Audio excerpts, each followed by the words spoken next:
Қайырлы кеш достар. Бүгін тәуелсіздік күнінің қарсаңында мен сіздерді тәуелсіздік күнімен құттықтаймын. Тәуелсіздік ол біздің халқымыздың, жеке адамның баспасының Тәңірден бірінші сұрайтын тілегі. Тәуелсіз елдің ғана туы биік, асаршыңы мол болады. Ендігі жерде, мен осы жерде бір нені айтайын дегенім, тілек тілеу, жаратқаннан тілек тілеу. Біріншіден біз кімден сұрауымыз керек? Мысал үшін, президентіміз ден хат жазып сұрасақ, Қазақстанның президенті сізден сұраймын деп жазасыздар.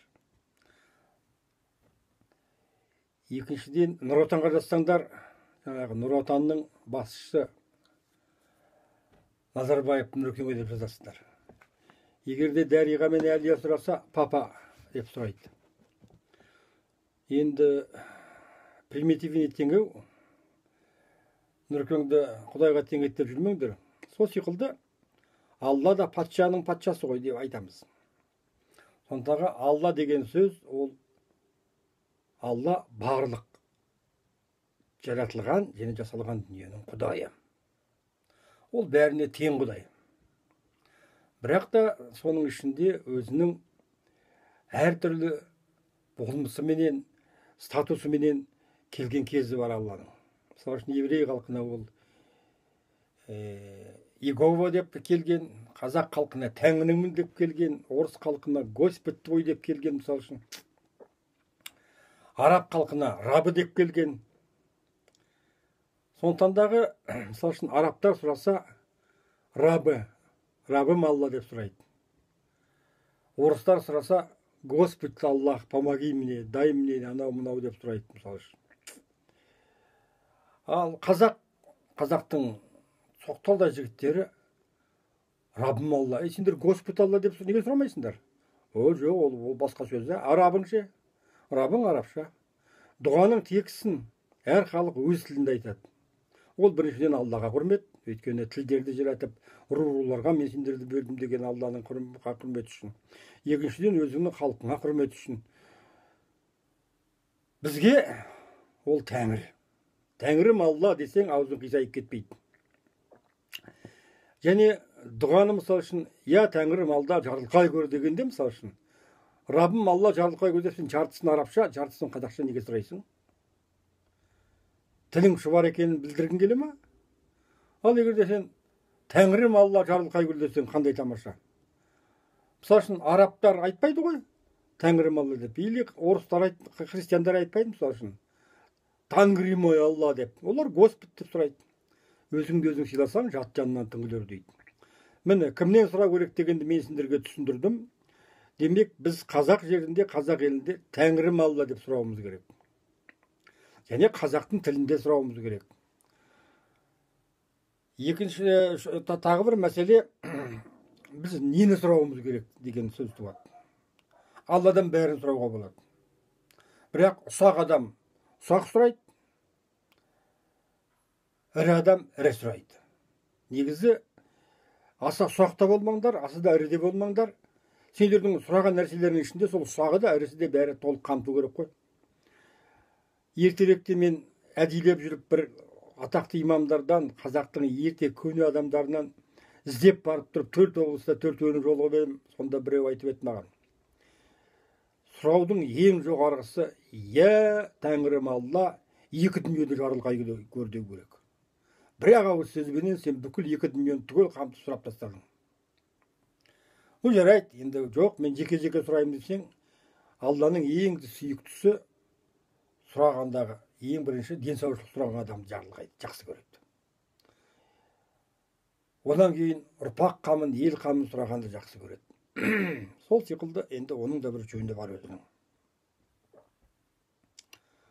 Сондықтандағы не сұрасаңдар да басты нәрсені сұрап, соның ішінде бәрі сиятындай болсын.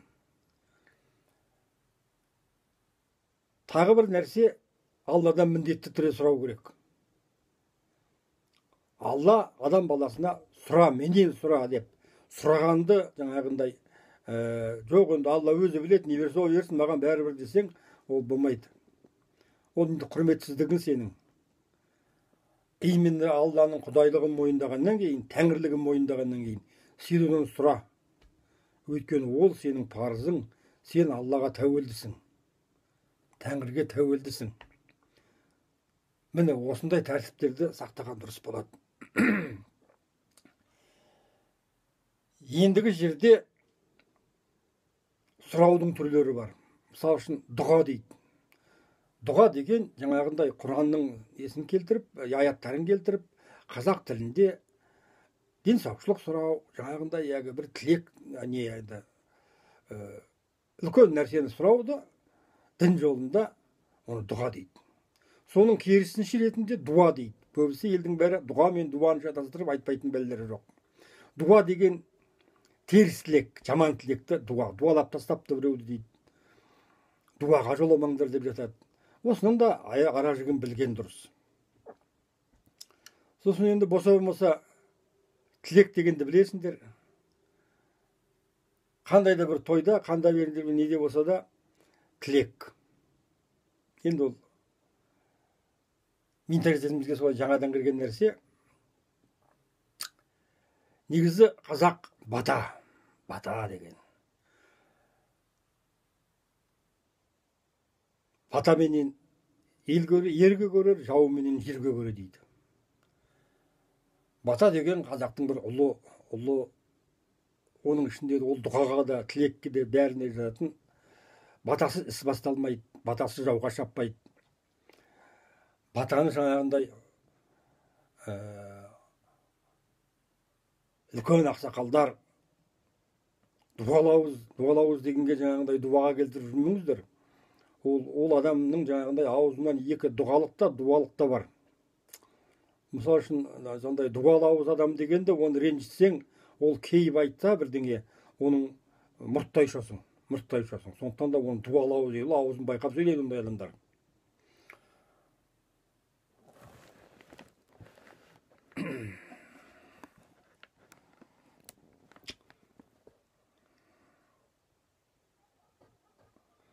Сонымен қоса жаңағы дуа менен дұға сиқылды, бата менен теріс бата деген де бар.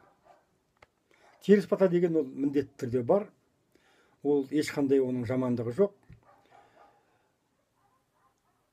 Елді, жұртты, жерін қарға сатқан, зарға сатқан адамды ол бір қарғыстың.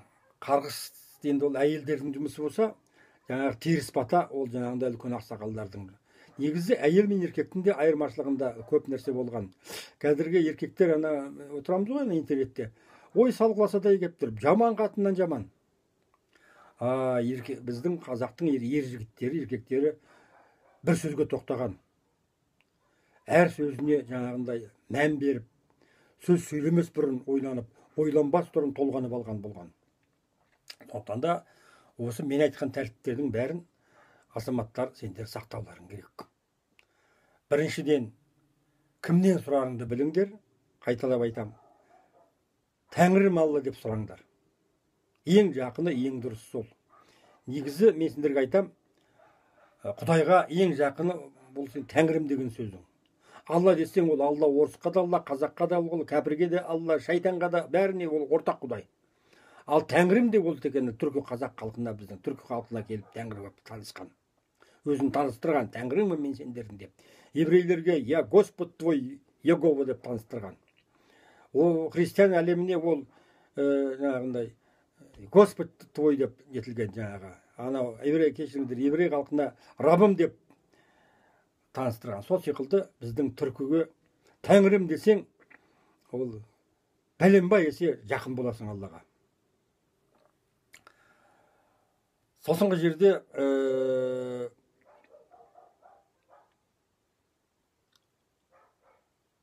қай тілде сұрау да маңызды. Екінші, нені сұрау, орынды ойланып алыңыздар. Қалай сұрау, орынды ойланып алуларың керек. Міне осы жаңағы бес тұғырдан түгел орындасаңдар, иншаллах тілектерің қабыл болады. Негізі қазақ айтады, ана тілегі қабыл, бала тілегі қабыл, дос тілегі қабыл. Осы үш адамның тілегі міндетті түрде қабыл болады. Тілектеріңіз, дұғаларыңыз, баталарыңыз қабыл болсын. Бүгінгі осы тәуелсіздік күнінде айтқан. Тәуелсіз елдің тұғырлы жастары, аман болыңдар. Үлкенді сыйлап үйреніңдер, теріс бата алып қоймаңдар. Өздерінен кішіні қорғап үйреніңдер. Олар да біреуге тәуелді болып қалмасын. Елдің іргесін берік ұстаңдар. Президенттеріңді, елбасыларыңды құрметтеңдер. Сонда өздерің құрметте боласыңдар. Елбасына тіл тигізсеңдер, өздеріңе де ол қайырлы болмайды. Өйткені елбасында 40 кісінің ақылы, 100 кісінің жүрегі бар дейді. Оның барлығы оның киелілігінде. Bir gün болса да Алла оны сендердің орталарында бас жағып қойды. Жақсы жұртым, тәуелсіздік күні құтты болсын.